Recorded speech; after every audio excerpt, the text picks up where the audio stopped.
ओम श्री गणेशाय नमः। वाल्मीकि रामायण बालखंड 38 का संदर्भ। अयोध्यापुरी में एक ऐसा कुल था जो सूर्यवंश के तेज से पृथ्वी को प्रकाशित कर रहा था। ये कहानी है सतयुग के तृतीय चरण की। आज हम सुनेंगे महाराज सगर के 60,000 पुत्रों का श्राप और महाराज भागीरथ के तपस्या से माता गंगा का पृथ्वी पे अवतरण। स्वागत है आपका अंतहीन भारत चैनल के सूर्यवंश पार्ट 4 में। अभी तक हमने पार्ट 1 में महाराज विवस्वान, महाराज वैवस्वत मनु और महाराज इक्ष्वाकु की कथा को सुना है, जहां हमने रंगनाथ स्वामी के बारे में भी आपको बताया है। पार्ट 2 में राजा मानधाता, पुरुकत्स्व और राजा मुचुकुंद की कथा तथा माता नर्मदा के विवाह के संदर्भ में हमने सुना है। और पार्ट 3 में सत्यवादी राजा हरिश्चंद्र के बारे में हमने जाना है। तो चलिए प्रारंभ करते हैं सूर्यवंश पार्ट 4। महाराज सगर और उनके पुत्रों की कथा ली गई है विष्णु पुराण 4.3 और वाल्मीकि रामायण बालखंड 38 से 40 के सर्ग से। महाराज सगर अयोध्या के चक्रवर्ती सम्राट थे। वह वीर, धार्मिक और सत्यनिष्ठ थे। उनकी 2 रानियां थीं, केशनी और सुमति। उन्होंने अपनी दोनों रानियों के साथ 100 वर्षों तक कठिन तपस्या की पुत्र की प्राप्ति के लिए।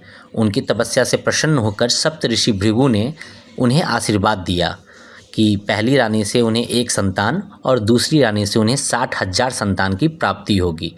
और इस प्रकार से राजा को एक पुत्र पहली रानी से और दूसरी रानी से 60,000 पुत्रों की प्राप्ति हुई। और इस प्रकार वो अयोध्या में सकुशल शासन कर रहे थे। एक बार की बात है, उन्होंने अश्वमेध यज्ञ करने का संकल्प किया और इस प्रकार से प्रारंभ हुआ अश्वमेध यज्ञ। जब अश्वमेध यज्ञ समापन की ओर था तो उन्होंने अपने अश्व को चहुं ओर दौड़ाया। इस बार देवराज इंद्र, जो कि महाराज सगर से काफ़ी प्रभावित भी थे, उन्होंने महाराज सगर की परीक्षा लेने की सोची और उन्होंने यज्ञ के अश्व को कपिल मुनि के आश्रम में छुपा दिया। यहाँ 2 बात मैं आप लोगों को स्पष्ट कर देना चाहता हूँ। देवराज इंद्र एक पदवी है जो कि देवताओं के राजा का पदवी है, किंतु ये इंद्र हमारे इंद्रियों के स्वामी भी हैं। तो जब जब हम लोग ये चर्चा करते हैं कि देवराज इंद्र ने किसी की परीक्षा ली, तो इसका ये अर्थ नहीं है कि डायरेक्ट देवराज इंद्र ने कुछ उन लोगों के साथ किया। इसका एक दूसरा अर्थ भी हो सकता है कि अगर हम लोगों ने अपने इंद्रियों पर संतुलन खो दिया तो वहाँ एक तरह से हम लोग देवराज इंद्र से पराजित हो जाते हैं। खैर, हम लोग आगे बढ़ते हैं। यहाँ पे हम लोगों ने चर्चा में कपिल मुनि का भी नाम लिया है, तो मैं आपको बता दूं कि ये कपिल मुनि कोई साधारण मुनि नहीं है। ये वही मुनि है जिसका वर्णन गीता में स्वयं श्री कृष्ण ने अर्जुन से किया था और खुद के बारे में बताया था कि मैं मुनियों में श्रेष्ठ कपिल मुनि हूँ। ये वही कपिल मुनि हैं। इधर अश्व की चोरी हो जाने के बाद महाराज सगर के 60,000 पुत्र अश्व की खोज में निकल पड़ते हैं और जब वो पूरी पृथ्वी को छान मारते हैं तो उन्हें अश्व की कहीं प्राप्ति नहीं होती है। खोजते खोजते वो पाताल लोक पहुंच जाते हैं, जहां उन्हें कपिल मुनि का आश्रम मिलता है और घोड़ा भी उन्हीं के आश्रम में बंधा पाया जाता है, जिससे सारे राजकुमार काफ़ी क्रोधित हो जाते हैं और उन्होंने कपिल मुनि का काफ़ी अपमान किया। जिस अपमान से क्रोधित होकर कपिल मुनि उन 60,000 राजकुमारों को अपने तपोबल से भस्म कर देते हैं। यह समाचार पाकर महाराज सगर अपने पौत्र को कपिल मुनि के आश्रम में भेजते हैं। वहां जाकर असमंजस के पुत्र अर्थात महाराज सगर के पौत्र कपिल मुनि से काफ़ी क्षमा प्रार्थना करते हैं और उनके प्रार्थना से द्रवित होकर महाराज को मुक्ति का मार्ग बताते हैं कि माता गंगा के जलधारा में अस्थि विसर्जन से ही मुक्ति संभव है। तो इस प्रकार से यहाँ से प्रारंभ होती है माता गंगा के अवतरण का प्रयास और महाराज भागीरथ का जीवन चित्रण। यह कथा ली गई है वाल्मीकि रामायण के बालखंड 42 से 44 से और भागवत पुराण 9.9 से।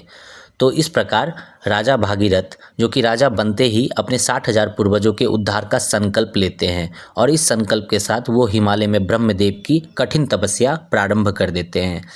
हजारों वर्षों के तपस्या के पश्चात ब्रह्मदेव उनकी तपस्या से प्रसन्न होकर उन्हें दर्शन देते हैं और पूछते हैं कि उन्हें क्या वर चाहिए, जिस पर राजा भागीरथ उन्हें सारी बातें बताते हैं और माता गंगा को ही अपने वरदान के रूप में पाना चाहते हैं। इस पर ब्रह्मदेव उन्हें बताते हैं कि माता गंगा का वेग अति असाधारण है, जिसको धार पाना किसी के भी क्षमता के बाहर है।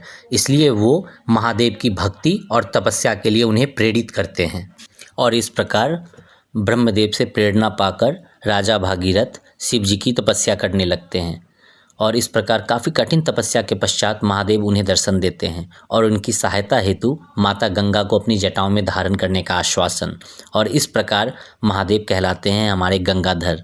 फिर महादेव ने माता गंगा को पृथ्वी पर प्रवाहित किया, जो कि राजा भागीरथ के साथ चलते हुए पाताल लोक की ओर गई और महाराज सगर के पुत्रों की अस्थियों को पवित्र कर मुक्ति प्रदान किया।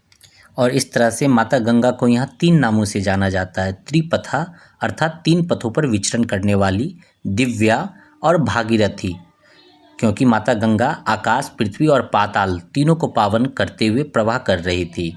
और पितरों का तर्पण और पुण्य, क्योंकि महाराज भागीरथ को पितरों का तर्पण करने का निर्देश था और उन्होंने उनके पूर्वजों के उद्धार के लिए ही माता गंगा को प्राप्त किया था।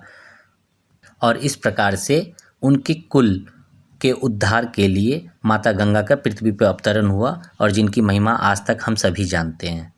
इस अध्याय में हम यह सीखते हैं कि सच्चे भक्ति और तप से प्राप्त शक्ति कितनी गहरी और प्रभावशाली होती है। यह केवल पितरों के उद्धार तक सीमित नहीं रहती, बल्कि श्रद्धा और भक्ति से प्राप्त लाभ असीमित होते हैं और आज तक जिसका लाभ पूरे पृथ्वीवासी उठा रहे हैं। तो इस प्रकार से हम जानते हैं सूर्यवंश पार्ट 4 में महाराज भागीरथ के प्रयास को। इसी तरह से बहुत जल्दी हम लोग मिलेंगे सूर्यवंश पार्ट 5 के साथ। तब तक के लिए जय श्री राम।